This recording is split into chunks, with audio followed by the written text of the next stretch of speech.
Hello guys! Good morning! This is Ashley and welcome back to my another video. Mag-umpisa na tayo sa haul or shopping haul. Favorite ko yun, shopping haul. Ang laking Uniqlo bag nito, ang laki. Pero salo-salo na yung laman niya. Pinagsama-sama ko na. Wait lang. Ang sakit. Nabigla ako dun sa paper bag na yun. Ang laki nun. Ang bigat. Nabigla. Net Taiwan. Bumili lang ako dito ng 3 items. Tatlong t-shirt. Ito, papakita ko na. Ito. Ayan, may statement dyan. Ayan. Born in the vibrant energies social media era. Medium size, sakto lang to sa katawan ko, yung fit nito sa katawan ko. And then ito, alam nyo na, white. Ito, may statement din siyang ganyan lang, super simple lang, whatever. Ang size neto is XL. Ayan, hindi tayo makukontento sa isa. Ayan, maroon na whatever XL, kasi yung fitting nito sa katawan ko, sa side ng katawan ko sakto lang, and then dito sakto lang din naman siya. XL kasi gusto ko yung medyo mahaba. Nagli-leggings kasi ako. Ayoko talaga nababakat yung pag naka-leggings ako or naka-fitted ako na pants or leggings. Ayun, ito matatakpan niya, mako-cover up niya. Ayoko na i-expose kasi hindi siya maganda or appealing sa mata.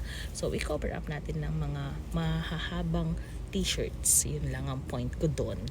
3 t-shirt, $600. Let's proceed to this one. Ilagay lang natin sa medyo malapit sa akin. Ayan, ito na nga yun, diba? Yung kanina.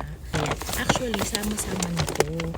Nag-grocery rin kasi ko. So, yung plastic, para hindi na ako mahirapan na maraming bitbit, pinagsama-sama ko na lang dito sa malaking paper bag ng Uniqlo. Sabay-sabay ko kasi pinamili yan that time. So, mabilisan na lang to guys. Kasi natatakot ako or nag-worry ako baka maubusan na naman ako ng memory. Pero sabi ko mabilisan na, dami kong sinasabi. Ito. Ayan, saan ako ito bili? Sa Carrefour. Ayan. Carrefour, ito butter cookies. Tapos ito yung kadina na brand na taro chips. Yan, masarap to. Ito mga pinagbibili ko, masarap to. Hindi ko pa natatry ito. Pero yung brand nito is ito, Tatawa. Masarap lagi yung mga biscuits nila. Yan. So, I'm hoping for that one. Tapos ito, noodles. Instant noodles. Lace na scalp salt ang flavor. Ito rin, Lace na classic or original flavor. That's it for the Carrefour. Yun. Tapos nag-Pinoy store din ako guys. Ito lang naman yung binili ko sa Pinoy store. Ito yung the original na hot cake, Maya hot cake. Tapos ito yung VCAT. Tapos yung isa pa na Nova, dinala ko na sa company yun. Yun lang yung binili ko sa Pinoy store. Tapos yung next na guys is yung binili ko sa Poya. Yun, mga pang essentials or toiletries or tea, tsaka dreamy chamomile tea. Tapos ito, ayan, familiar ba kayo dyan sa chamomile peeling food care mask? Kasama niyan ito din, pare-parehas lang yan. Ito din yan, foot mask yan. Tapos ito pa wax strip yan, premium for private parts. Ayan, wax strip Vigil. Tapos ito, yan, ito familiar naman kayo, diba dito nag-haul na ako before ng skincare ng AHC. Yan, buy one take one, $750. Ito ginamit ko na to. Ito yung isa hindi ko pa na-open yan. Dalawa, SPF plus 50 PA+++. Yan, ito yun, $750, dalawa to. Usually ang mga feminine pads or feminine na napkins dito, buy one take one or naka-sale lagi, madalas. Yan.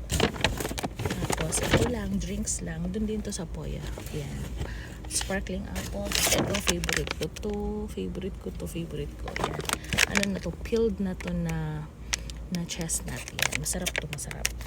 And for the last part na ng haul, last na to, ito talaga yung laman ng Uniqlo. Ito yun.